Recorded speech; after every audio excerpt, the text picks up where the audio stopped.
आज का हमारा नया टॉपिक है वर्नर का सिद्धांत। वर्नर का सिद्धांत, इसके बारे में हम देखेंगे पहले थ्योरी, उसके बाद में एक क्वेश्चन लेके इसके डिटेल को समझेंगे। क्लियर।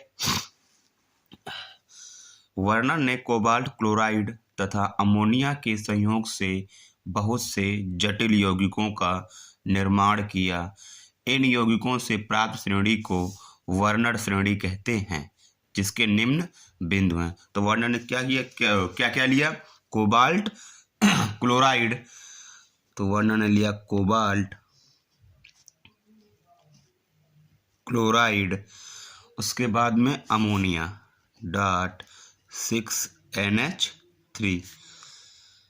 अब इसके संयोग से एक जटिल यौगिक का निर्माण किया।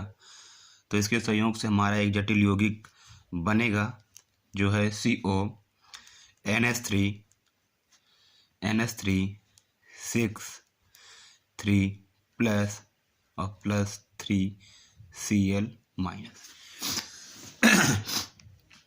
इसका अगला पॉइंट है, जटिल यौगिकों में धातु परमाणु दो प्रकार की संयोजकताएं प्रदर्शित करता है, प्राथमिक आयनिक संयोजकता और द्वितीयक अनआयनिक संयोजकता। प्राथमिक आयनिक संयोजकता और द्वितीयक अनआयनिक संयोजकता।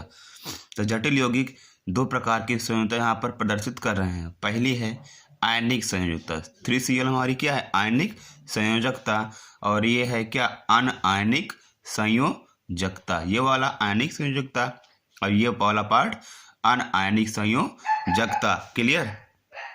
सेकंड पॉइंट में हम देखेंगे, प्राथमिक संयोजकता केवल ऋणायनों द्वारा ही संतुष्ट होती है। प्राथमिक संयोजकता केवल ऋणायनों द्वारा ही संतुष्ट होती है। यह केंद्रीय धातु परमाणु की ऑक्सीकरण संख्या को प्रदर्शित करती है, जिसको डॉटेड लाइन द्वारा प्रदर्शित करते हैं। तो प्राथमिक संयोजकता केवल ऋणायनों द्वारा ही संतुष्ट होती है। जो कोबाल्ट की प्राथमिक संयोजकता है वो किसके द्वारा संतुष्ट होती है? ऋणायनों के द्वारा। क्लियर। वो ऋणायनों के द्वारा संतुष्ट होती है, क्योंकि यहाँ पर कोबाल्ट क्या है? कोबाल्ट यहाँ पर CO3 प्लस और इसकी प्राथमिक संयोजकता कितनी है? 3Cl minus. तो ये कोबाल्ट की ऑक्सीकरण अवस्था किसके द्वारा संतुष्ट होगी? ऋणायनों के द्वारा संतुष्ट होगी। क्लियर। जिसको डॉटेड लाइन द्वारा प्रदर्शित करते हैं। जब हम कोबाल्ट का स्ट्रक्चर बनाएंगे, कोबाल्ट इस कॉम्प्लेक्स का स्ट्रक्चर बनाएंगे, तो यहाँ पर हम देख सकते हैं, यहाँ पर रहेगा NH3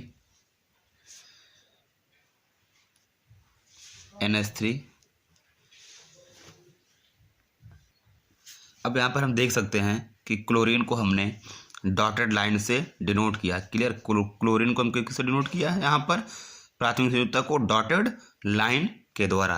क्लियर। अब नेक्स्ट पॉइंट हमारा है, द्वितीयक संयोजकता लिगेंडों द्वारा पूर्ण होती है। द्वितीयक संयोजकता लिगेंडों द्वारा पूर्ण होती है।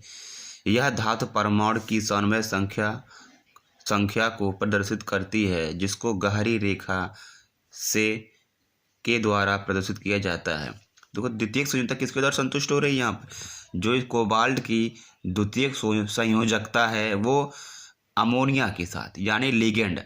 अमोनिया क्या है यहाँ पर? लिगेंड। द्वितीयक संयोजकता लिगेंडों द्वारा पूर्ण होती है। क्लियर। कोबाल्ट की द्वितीयक संयोजकता लिगेंडों द्वारा पूर्ण होती है, जिसको गहरी लाइन से डिनोट किया है यहाँ पर। क्लियर। गहरी लाइन से, यानी अमोनिया कोबाल्ट के साथ कौन सा बंध बना रहा है? उपसहसंयोजी बंध बना रहा है। कौन सा बंध बना रहा है? उपसहसंयोजी बंध। क्लियर। इसलिए इसको किस लाइन से डिनोट किए हैं? इसको हम गहरी लाइन से डिनोट किए हैं।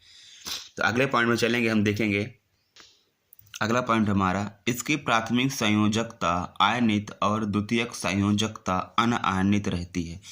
प्राथमिक संयोजकता आयनित और द्वितीयक संयोजकता अनआयनित। तो यहाँ पर हम देख सकते हैं आराम से कि प्राथमिक संयोजकता किसकी क्या है? आयनित है, और द्वितीयक संयोजकता अनआयनित है, ये आयनित नहीं है।